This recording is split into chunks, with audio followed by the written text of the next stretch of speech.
Good evening. Welcome to South Asia Newsline. I'm Asia Sharma. Here are the top stories we are tracking for you on Wednesday, the 7th of March. India's northern Varanasi city gears up to welcome French President.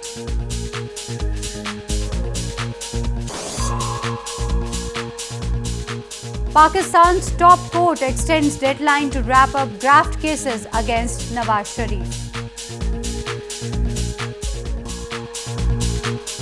Constitution amendment dominates Nepal Parliament second session.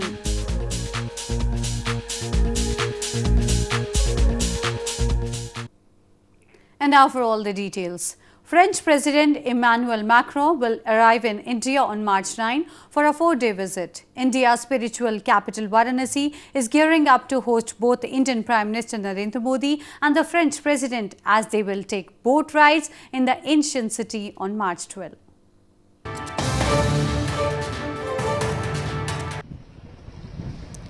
India's spiritual capital Varanasi is gearing up to host Indian Prime Minister Narendra Modi and French President Emmanuel Macron next week. Macron will land in India on March 9 for a 4-day visit. He will enjoy Prime Minister Modi's trademark hospitality with a visit to his parliamentary constituency Varanasi on March 12.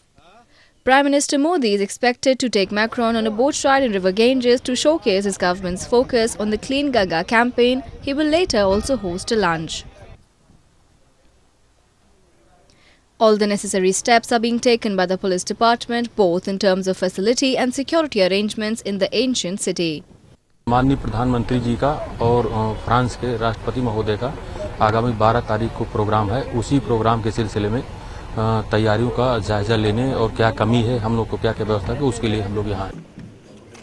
French President Macron and Indian Prime Minister Modi had met last year in Paris, and the two leaders had agreed to cooperate in the fight against climate change. In New Delhi, Macron and Modi are expected to co-chair a Solar Alliance conference. The alliance seeks to mobilize more than $1 trillion by 2030 and bring together well over 100 solar-rich countries to deliver solar energy to some of the planet's poorest. In news from Pakistan, US Director of National Intelligence Dane Coates on Tuesday said that Pakistan will continue to threaten US interests by maintaining ties with the militants and restricting counter-terrorism cooperation. The remarks come amid ongoing strains and ties between the Washington and Islamabad.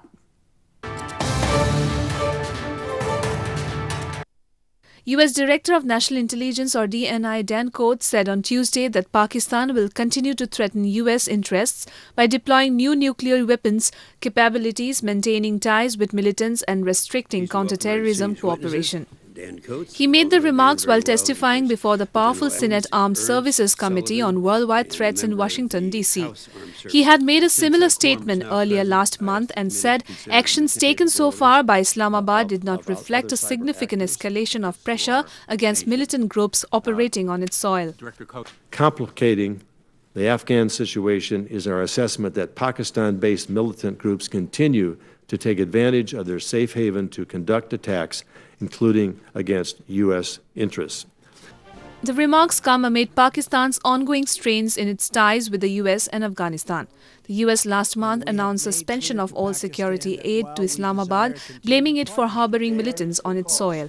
Pakistan has maintained it has sacrificed a lot in the fight against terrorism and is being used as a scapegoat by the U.S. for its failures in Afghanistan.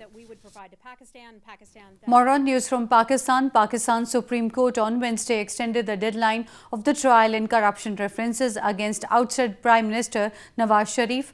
Moreover, the court also extended the deadline by 3 months of the assets accumulation case against former Finance Minister Ishaq Dar.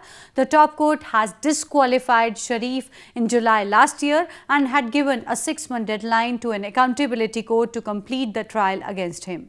The request to extend the deadline was reportedly filed by the National Accountability Bureau or NAB. An accountability court in Islamabad has been hearing 3 corruption references against Sharif and 1 against Dar, filed by the NAB in the light of the Supreme Court's Panama Papers case verdict. The references have been filed against them for owning assets beyond known sources of income.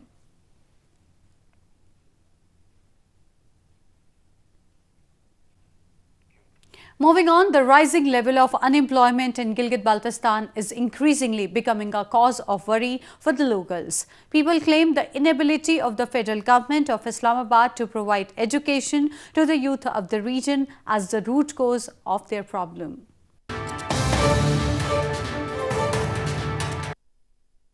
Rising unemployment among the educated youth is one of the primary problems of locals in Gilgit-Baltistan. Locals allege lack of government assistance to provide education facilities in the region, coupled with rampant corruption at the administrative level as the cause of unemployment. Youth and students of Gilgit-Baltistan face many problems due to the federal government's lethargy of not establishing educational institutions like medical and engineering colleges. Universities ना होने की वजह से जो गिलगित बल्तिस्तान के खासतौर पर जो गरीब लोग हैं वो सिर्फ 8वीं तक और 5 तक पढ़ते हैं। उसके बाद उनके पास इतनी अपॉर्चुनिटीज़ नहीं होती हैं, गरीब वालिदैन होते हैं, उनको किसी और शहर में ले जाके नहीं पढ़ा सकते हैं, तो वो सिर्फ 8 पास या मैट्रिक पास जो उनकी लास्ट डिग्री होती है। परेशानी इसलिए है कि हमारे इलाके के अंदर ना मेडिकल कॉलेज है, ना इंजीनियरिंग यूनिवर्सिटी है, ना दीगर कॉलेज है।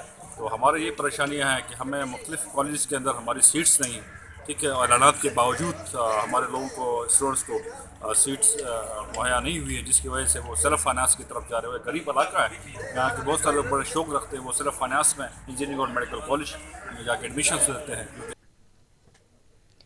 Gilgit-Baltistan, a part of the erstwhile Jammu and Kashmir province of India, was annexed by Pakistan illegally more than 6 decades ago. People have been waiting for years for a better administration that could work for the region's development, but in vain. In news from Afghanistan, Afghanistan's Attorney General Farhad Hamidi on Tuesday directed Attorney General offices across the country to bring an end to the practice of arbitrary detentions.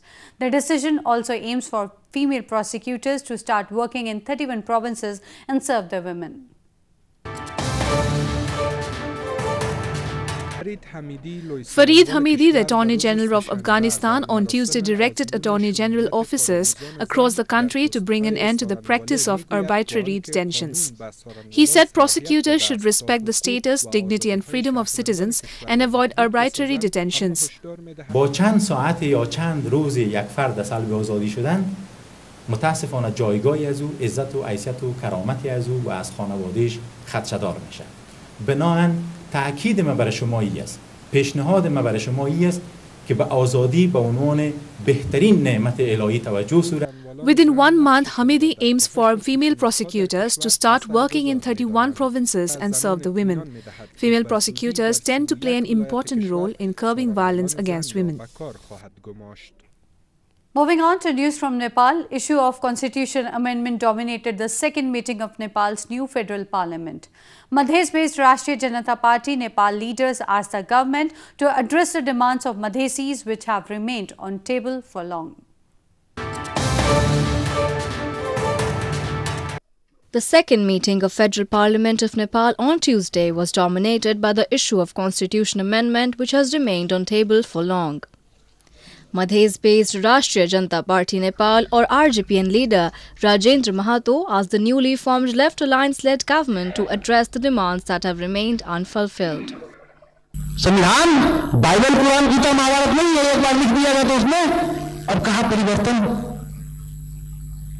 इससे पहले भी 6 संविधान नेपाल में बना, ये 7वां संविधान है। The main opposition, the Nepali Congress Party, also showed its willingness to support amendment move. The main concern of RJPN has always been the rights of Madhesis in Nepal's constitution through its amendment. The party has also presented the constitution amendment as its baseline for the participation in the government and shown its willingness to come on board if something concrete comes from the ruling Left Alliance. Scores of devotees thronged the holy shrine of Guru Ram Rai, the son of 7th Sikh Guru in India's northern Dehradun city, for flag-raising ceremony on Tuesday. The ceremony also marked the beginning of a flag fair.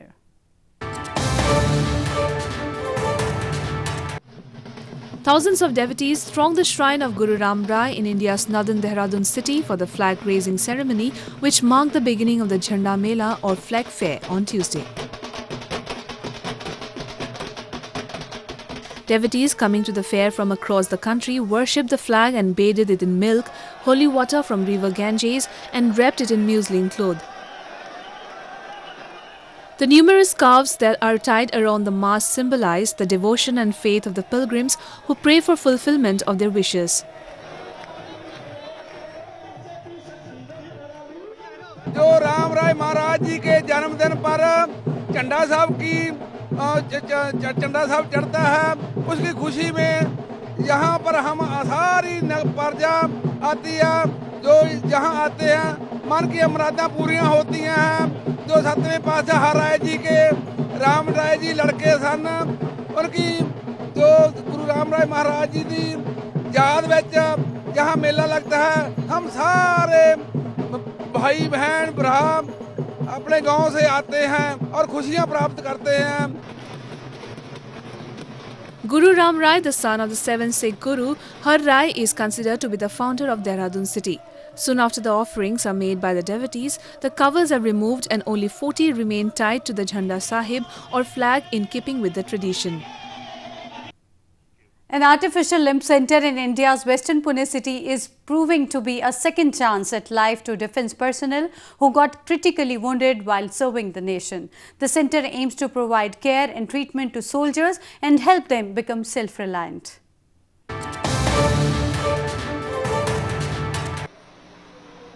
The Artificial Limb Centre or ALC of the Armed Forces Medical Services in India's western Pune city has been acting as the lifeline for reviving the lives of soldiers who lost one or more limbs while on duty.